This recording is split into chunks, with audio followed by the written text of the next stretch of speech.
apró. Isso é chato. Quando falamos em política na sala, muitas vezes os alunos ficam um pouco, desmotivados. Mas é necessário entender que a política é muito importante, principalmente para que a gente possa ter no nosso senso comum a ideia do que queremos e do que podemos fazer para ajudar a administração e não somente a aplicação de leis e a elaboração delas. Como assim, Pró? A gente vai fazer tudo isso? Na verdade, a gente não faz, mas a gente ajuda a partir do momento que a gente elege os governantes que colocamos lá para sentar naquelas cadeiras. E aqui, nessa aula, vocês irão aprender o que são esses 3 poderes, que são poderes importantes, que é o legislativo, o judiciário e o executivo. E eles são fundamentais tanto para a elaboração das leis, a aplicação das leis e a administração. Vamos entender um pouco mais? Porque independentes eles são, mas também são coesos entre si. Eles precisam de um precisa do outro. São categorias dos poderes políticos presentes na democracia de um país. Observe os 3 poderes da República. Eu coloquei aqui a imagem de 3 representações de cada poder executivo, de cada poder, na verdade, da República. O poder executivo, ele é fundamentado em um grupo que cuida de uma área, assim como um poder legislativo cuida de outra área no governo, e o poder judiciário. Então, a prova vai tentar fazer você entender qual o papel de cada um deles nessa aula, certo? Assim, quando pensamos na política de um Estado, em sua estrutura e organização, existem 3 poderes políticos que norteiam suas ações, certo? Então, quando a gente elege um presidente, ele não governa sozinho.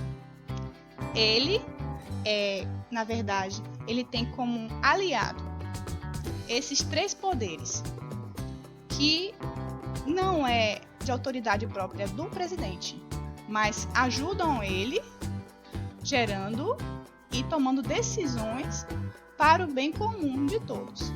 Infelizmente, essas decisões podem sim ser boas, como podem não ser boas para a população, como a gente tem visto ultimamente, Então, infelizmente, o Brasil, quando falamos em política, não temos muitos pontos positivos a se referir sobre esse assunto.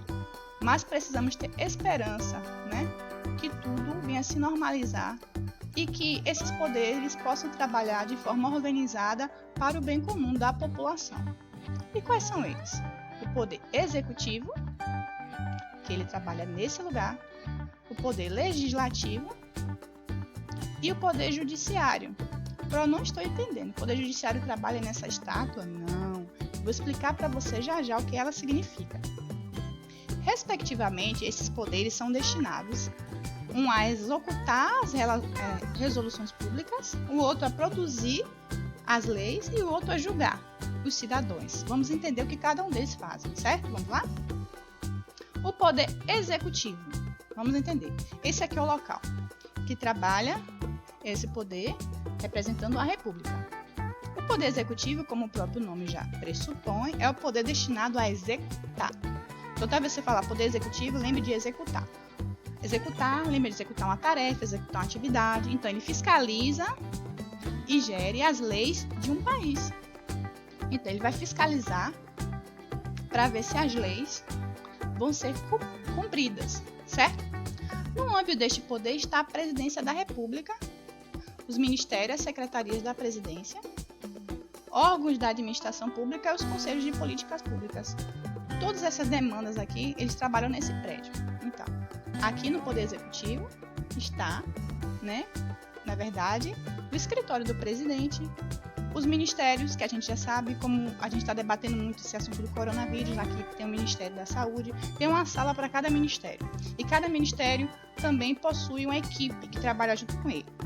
Sendo assim, essa escala de poder decide e propõe planos de ação, de administração e de fiscalização de diversos programas, como social, educação, cultura, saúde e infraestrutura, a fim de garantir qualidade e a eficácia dos mesmos.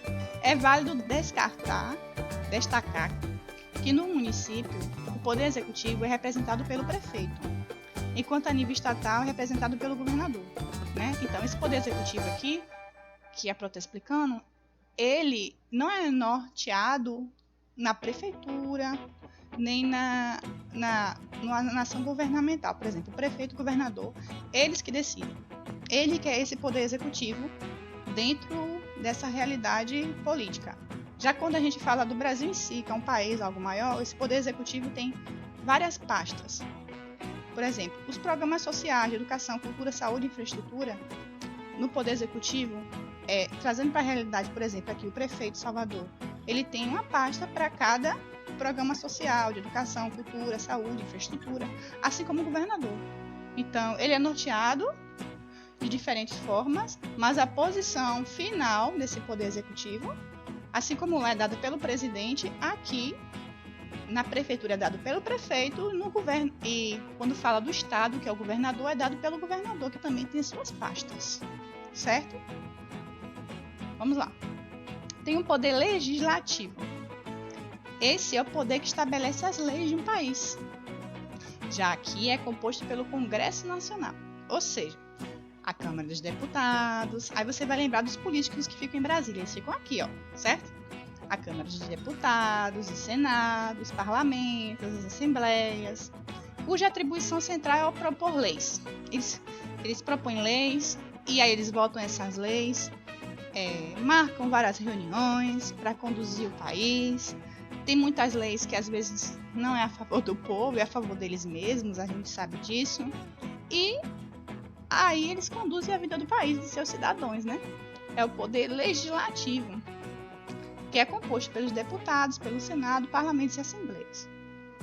O poder legislativo, além de desempenhar o papel de elaboração das leis que regerão a sociedade, também fiscaliza o poder executivo, aquele que a gente acabou de falar, né?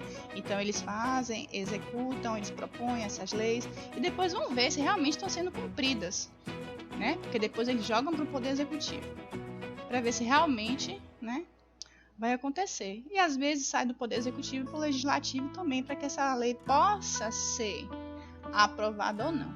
Mas na maioria das vezes sai do legislativo para o executivo, certo? Bom, vamos entender agora o poder judiciário. Lembra da estátua que eu falei no início da aula? Certo. O que será que ela significa? Vamos entender. O poder judiciário atua no campo do cumprimento das leis. É o poder responsável por julgar as causas, conforme a Constituição do Estado. É composto por juízes, promotores de justiça, desembargadores, ministros, representados por tribunais, com destaque ao Supremo Tribunal Federal, que é STF, esse que é bem falado, né? A gente vê sempre falar nos telejornais. Essencialmente, o poder judiciário tem a função de aplicar a lei, julgar e interpretar os fatos e conflitos, cumprindo dessa forma a Constituição do Estado. Então, vamos entender só mais um pouquinho. Vou tentar explicar de uma forma fácil, certo? É como se o poder judiciário, lá onde tem esses juízes, promotores de justiça, desembargadores, ministros, fosse um grande tribunal. E eles julgam as causas que chegam até eles. Tem um responsável maior, como se fosse o presidente dessa mesa, que é o chefe do Supremo Tribunal Federal, que é Dias Toffoli, né? Que é o do Brasil nesse momento. Então, ele que é como se fosse o juiz mais importante. As leis, eles julgam quando chegam lá. Geralmente, essas leis vão ser, depois de que aprovadas no legislativo, eles passam depois para o judiciário, né? E é a partir daí que vão ser realmente decididos. É como se fosse o checkmate. É depois daqui que acontece, realmente isso vai acontecer e vai para o Diário Oficial, certo? Que é como se fosse um jornal, por isso que chama de Diário Oficial, que eles colocam lá todas as leis que saíram, que foram promulgadas, que foram aceitas e que vão ter que, a partir daquele momento, serem enfatizadas dentro da realidade e serem feitas, certo? Então, e essa estátua aí significa o quê? Significa e representa a justiça, que a justiça, para eles, é cega. Como assim, Pro? Repare bem essa imagem, ela está com a venda nos olhos. É como se, para julgar, você não está vendo, não é? Mas você precisa julgar. Você precisa ter um julgamento. Então, eles acham que a justiça, nesse sentido. Mas muitas vezes a gente pode pensar no sentido certo como eu posso dizer, não é denotativo, mas no sentido certo, figurado da palavra, realmente é cego algumas vezes a justiça, porque não faz jus, né, a justiça que a gente espera. Bom, eu espero que eu tenha explicado um pouquinho esse assunto. Você, se tiver alguma dúvida, você vai retomar esses slides e vai assistir novamente. E também pode dar uma lida no livro, né? Para tentar responder a atividade proposta. Caso você tenha alguma dúvida, por favor, entre em contato com a prova, tá certo?